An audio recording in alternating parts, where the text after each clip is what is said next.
everything I need to get graded. I still got some essays, some honors government to grade. So I'll get that done. Okay, so today, the slides I put up earlier, yesterday, before we talked about Social Security, I did this slide. Oh, not that slide. This slide, okay? So these were the three things trying to reform the system. We talked about Social Security, income for elderly laid off workers. You have to tax the rich to pay for some of this stuff, and a law to boost labor unions, workers' rights, and their power, okay? So that's what we're going to talk about today. All right, so Roosevelt is going after these big corporations, these big conglomerates, if you will. All right, he's going to break them up. I think I told you this. Did you know that Google right now, Google is being sued by the U.S. government in an antitrust lawsuit, that Google has a monopoly, okay, on the search engine world, okay, and they try to push competitors out through strong arm tactics, okay, Google does, all right? That's why I try not to use Google. I use it at work. I don't use it in my personal life. I don't have Google downloaded on my phone, my iPad. I don't use it because they're masters of the universe, okay? And they bully other competitors. And so the government is suing them, all right, to maybe break them up, like they did with Bell Telephone Company. They broke it up. They had a monopoly. Standard Oil Company. They broke it up, okay? So that's what Roosevelt's trying to do here, okay, breaking up these large conglomerates. Now, this was one of your homework questions. And I know some of you did the homework, some of you didn't, but did it well. Some of you did it well. And I asked about the Interstate Commerce Clause. Now, the fact is, guys, the Interstate Commerce Clause has always been in the Constitution. It's just never been really used by government until Roosevelt, okay? So if they didn't create it, it was always there. They're just going to define it in a little bit different way and use it to regulate businesses that are interstate. Now, somebody name a business for me. Walmart. Oh, that's a good one. Okay.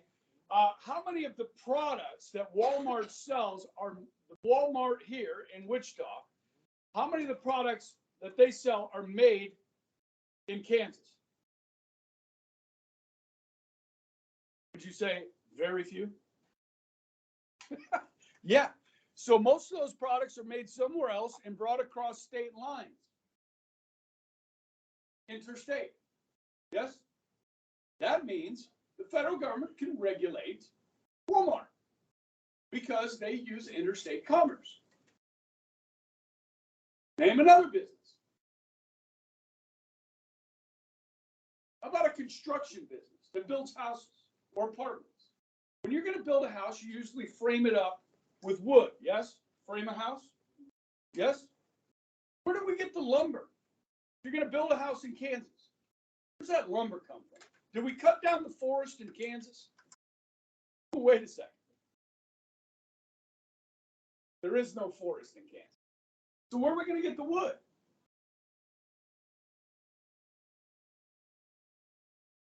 Yeah, out of state. Where did most of our lumber come from? Do you guys know this? Canada. Most of our lumber comes from Canada. They do have forests, okay? And they cut down their trees. And we buy the lumber, okay? We get some in the United States as well, but is that lumber going to cross state lines? What about the bolts and nuts and nails and screws? Are those made in Kansas? No. So, guys, guess what the government can do? They can create an agency called OSHA.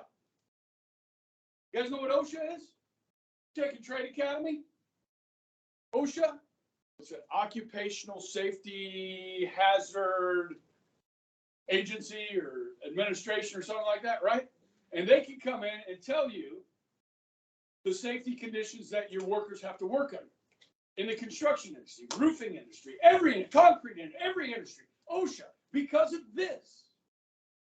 The Interstate Commerce Clause. You know what else travels state lines? Air pollution. So if your state allows industry to come into your state and pollute into the air, well, guess what? That pollution crosses state lines. So does water pollution. When you pollute a river, it crosses state lines. So the Interstate Commerce Clause says, well, the federal government can regulate your businesses and how much they pollute, where they pollute, and so forth. So this gives the government all. Now, some of this is good, like you want to have a good environment, right? We don't want one state to, make a bunch of air pollution and blow into your state. That's crappy, right? So some of this is good, but some of it strangles commerce. They create so many regulations, so many rules that you have to follow that it's hard to make a profit. You following me? So this, guys, changes everything and gives the government so much more power than it's ever had with regulations. Okay, so those of you that had good answers on that homework assignment would have said it created regulatory agencies to control business. Okay, game changer. And we did, guys, the number of regulations and rules that you have to follow in this country are insane. The number you have to follow for different industries. It's nuts, but that allows it. Okay, everybody follow that? Get it? Get it? Interstate commerce. All right. All right. Next up, the National Labor Relations Act creates the National Labor Relations Board. Okay, I can erase this now.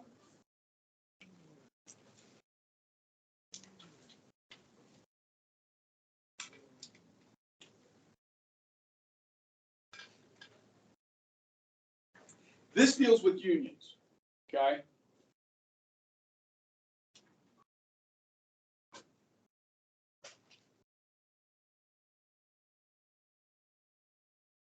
Okay.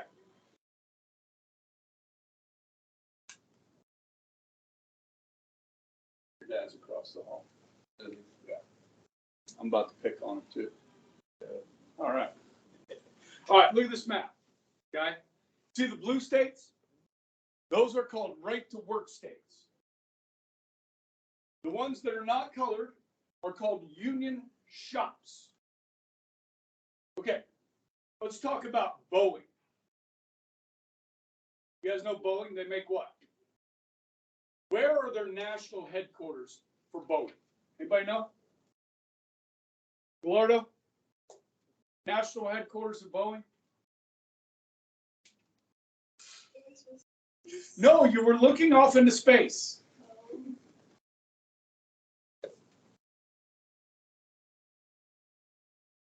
Anyone? Not here.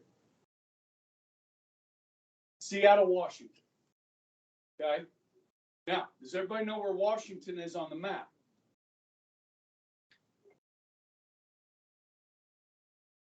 Way up here in the corner. Okay. Corner. And the capital is not Seattle, but that's where the headquarters of Boeing is. Okay. Now you'll notice Washington State is not colored in, so it's called a union shop. So if you work for Boeing in Seattle and you're a sheet metal worker, you know what a sheet metal worker does on airplanes? They're the ones that put the rivets and everything into the plane. You know, when you get on a plane, it's got this metal, sheet metal, and they put rivets in it. Those are sheet metal workers. Well, there's a union there. And if you work as a sheet metal worker in Seattle, Washington, you do not have a choice. You have to join the union because these non-colored states are called union shops. Now, for the longest time, this is Michigan right here. For the longest time, Michigan was not a right-to-work state. It was a union shop. So United Auto Workers, where they built millions and millions and millions of cars in Detroit over the last century, yes? Detroit was the hub for auto manufacturing on this planet, okay? And you used to have to join the union if you worked in the automotive industry. If you were an auto worker, you had to join the union. You had no choice. And when you don't have a choice, you have to pay what? Union what? Dues. Dues, union dues. They come out of your paycheck like taxes. You don't have a choice. Do you understand me?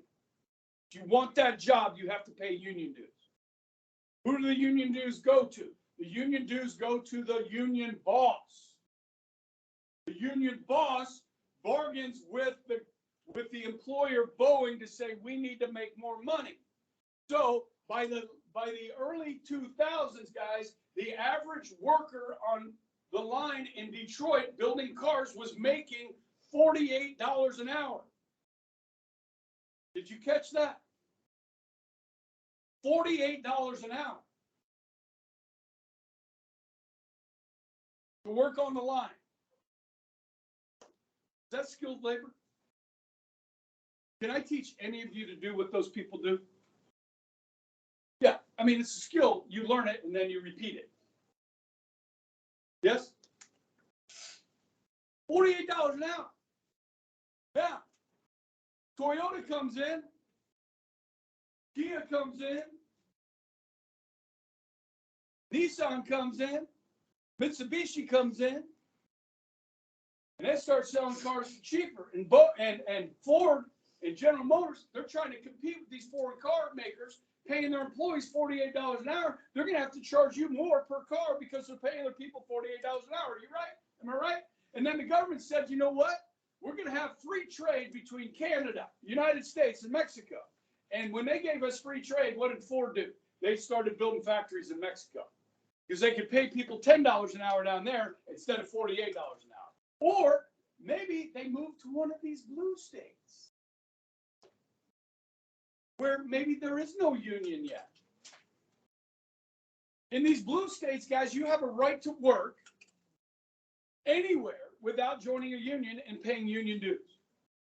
So if you work in Kansas and they say, listen, you have to join the union, hire a lawyer and sue their ass off because you can't be forced to join a union in Kansas. You with me? Now, those unions, Boeing, Ford, GM, those are private sector unions. Now let's talk about public sector unions. What's that word public mean? Government. Come on, guys. You got it. Come on. Teaching you something. Government. It means government unions. So, if you work for the fire department in the city of Wichita, and there's a union, do you have to join? No. But you may choose to join. If you're a teacher at Northwest High School, you work for the government. Do you have to join the union in Kansas? No. What about if you live in Washington State and you're a teacher or a firefighter? Do you have to join the union? No. Supreme Court case 2017, Janus versus the public sector union, which is the is it the AFF, American Federation? Okay, yours different. Okay, this is for city, county, municipal, federal, and state workers. Okay, so if you work for the government, get Parks and Recreation. You guys know Parks and Recreation? Okay. You seen that show? The comedy? Okay. Those people could be unionized. So in 2017, there was a teacher in California that said, you know, I'm paying these union dues. I don't have a choice. And the union dues are being spent on things I don't want them to be spent on, and I don't have a choice. And it went all the way to the Supreme Court. The Supreme Court says, if you work for the government, you do not have to join a union in any state. That's only 6 years old. Okay? You with me? Now, guys, public sector unions were not around until 1967. Government unions. So Roosevelt, who we know is very liberal, he said we shouldn't have them. Now, I might get an argument from Mr. Holman across the hallway. But if Mr. Holman is bargaining, his union is bargaining for more money, for higher wages, Who is he bargaining against? Who is paying his salary? Who is paying his salary? Huh? The taxpayer is paying his salary. So you're bargaining against the taxpayer. You see what I'm saying? And some people say, that's not a good idea.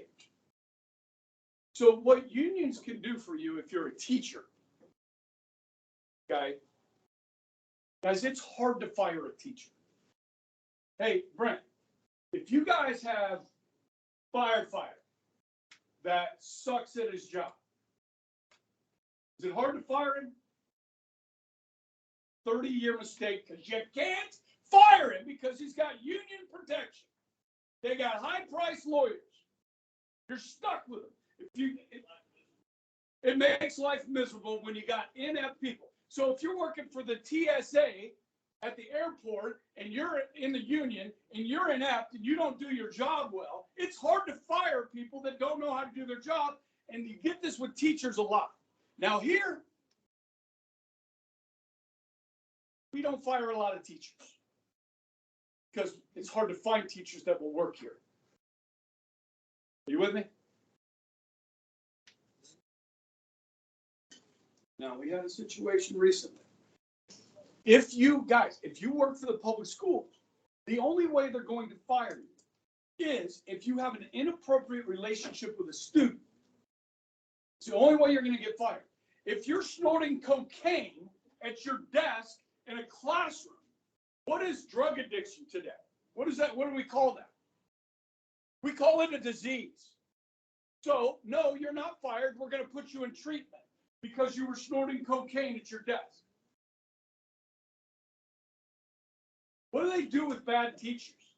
Or teachers they don't want in the classroom that they can't fire because it takes years to fire a teacher.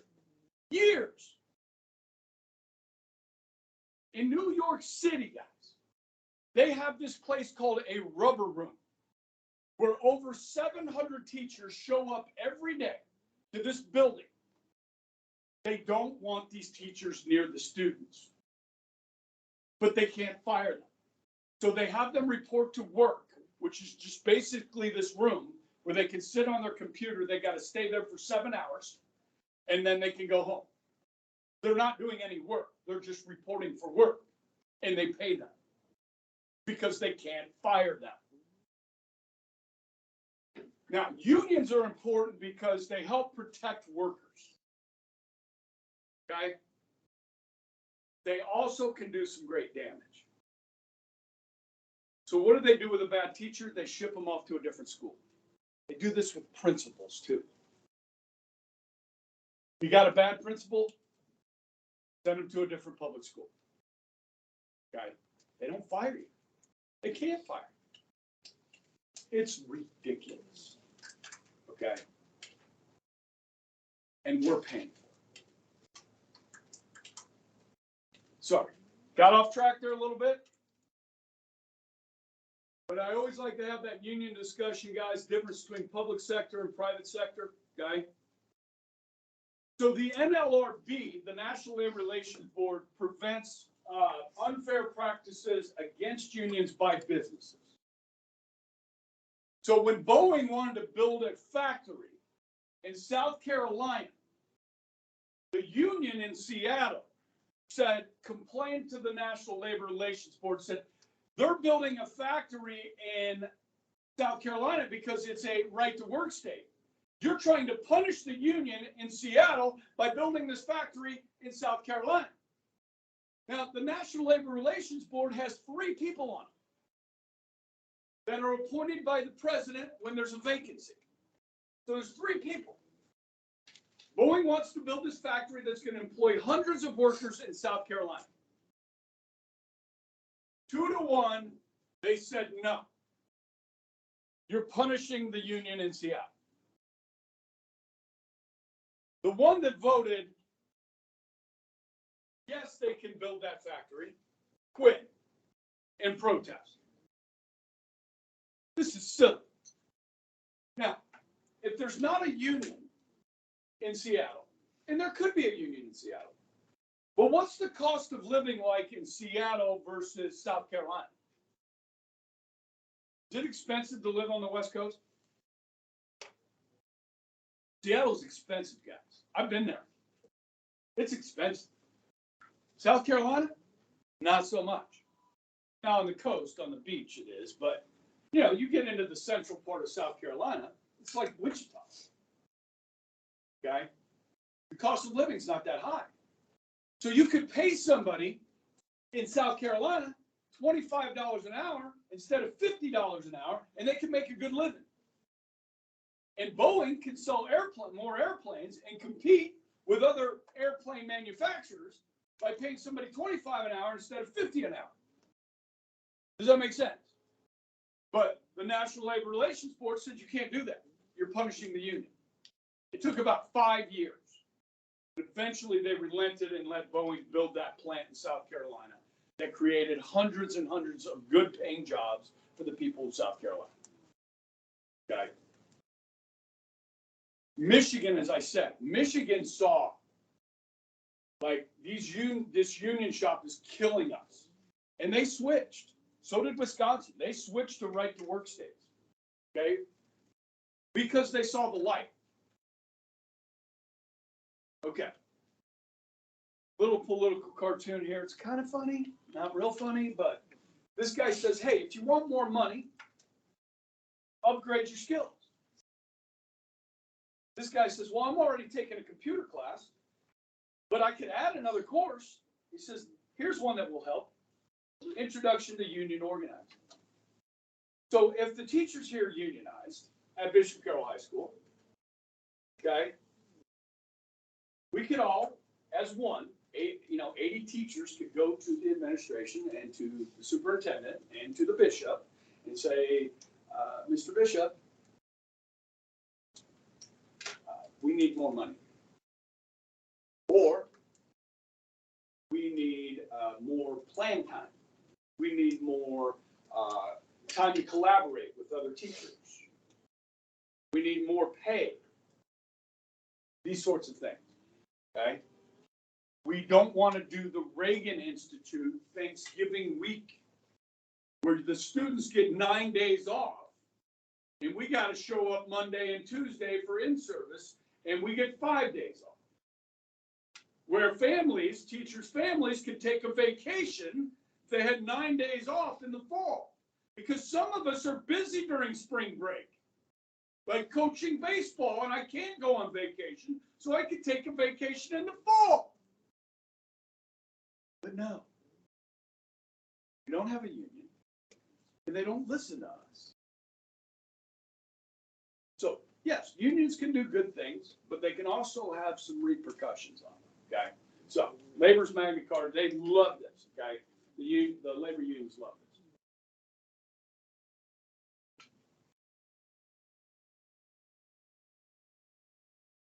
Okay. Last slide of the day. We got 10 minutes. Now, some of this you already know. I've talked about it, alluded to it, okay? Trouble with the Supreme Court. This is a good review with you before the test, before we review for the test again, okay? Jog your memory here. So, in 1936, the Supreme Court strikes down the manufacturing processing tax. This is where they were taxing manufacturers to pay farmers not to plant crops. Remember that? That's struck down as unconstitutional. So, to get around this, Congress and Roosevelt passed the Soil Conservation and Adjustment Act.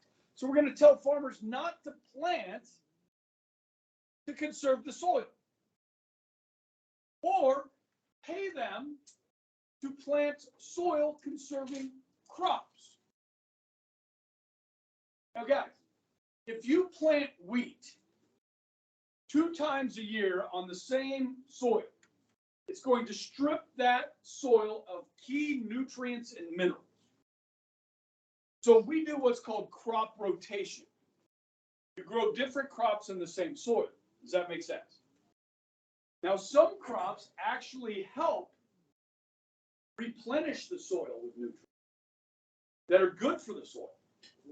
Do we know any of those, like Kansas people? Yeah, soybeans is a big one, okay? And we're like, okay, this is good. Let's make soybeans, and lots of it. You know who buys a lot of our soybeans? China. Yeah. Now, so you come up with new uses for soybeans. Like, we're going to grow these. It's going to help the soil. What can we use these soybeans for? Well, have any of you guys had in the last 4 years, had a cheeseburger or a hamburger in our cafeteria?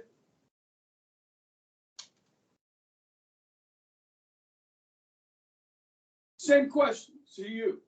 How many guys have ever bought ground beef at home and made a hamburger on a grill? Or watched your dad do that or your mom do that? Do those hamburgers that you make at home look anything like the ones we serve in the cafeteria here?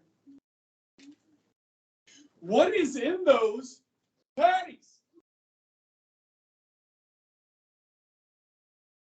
I guarantee you there's some soybeans in those patties. Okay. It's good for you. It's it's healthy. Okay. It's a filler. So is there probably some beef in those patties? Now, you guys remember Ely? He used to run the cafeteria. Ely. I asked him one day, I'm like, Ely, what's in these burgers? He's like, oh, it's 100% beef. I'm like, no way, dude. Don't tell me that. I've been cooking burgers my whole life. They've never looked like that. Or tasted like that.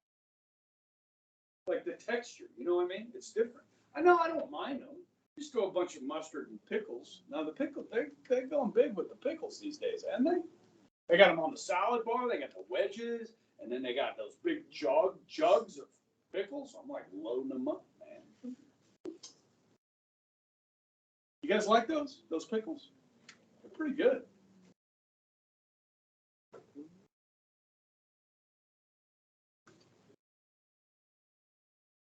Anything that's grown in the soil, like peanuts, potatoes, if it's grown in the soil, it tends to be good for the soil.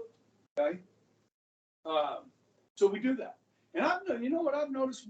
Kansas farmers growing more recently that I didn't notice before was cotton. We're growing more cotton in this state. Yeah, because usually that was like in the South. I grew up in the South, see a lot of peanuts and cotton. Here, you just normally see wheat, milo, soybeans. Those are kind of the big corn.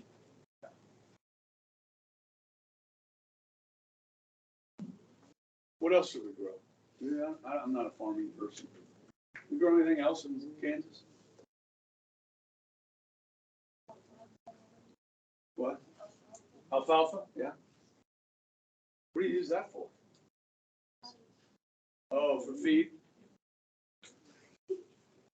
Cool. All right. Court's also going to limit the powers of the SEC. So, Linky, you remember what the SEC stands for? Faber?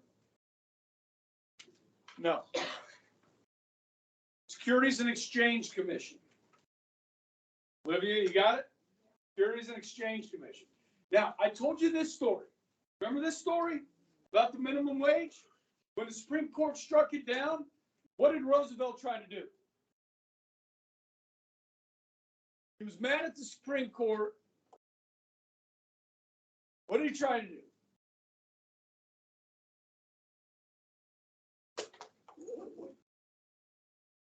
Thank you. He tried to pack the court.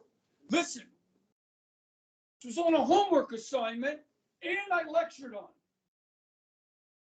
it. And it's on the test. And I'm talking about it a third time.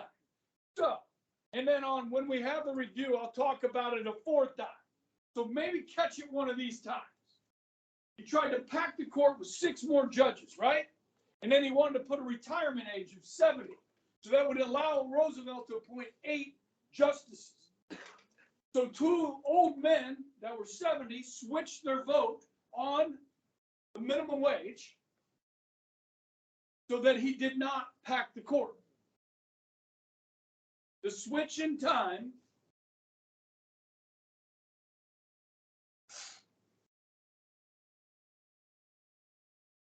saves 9.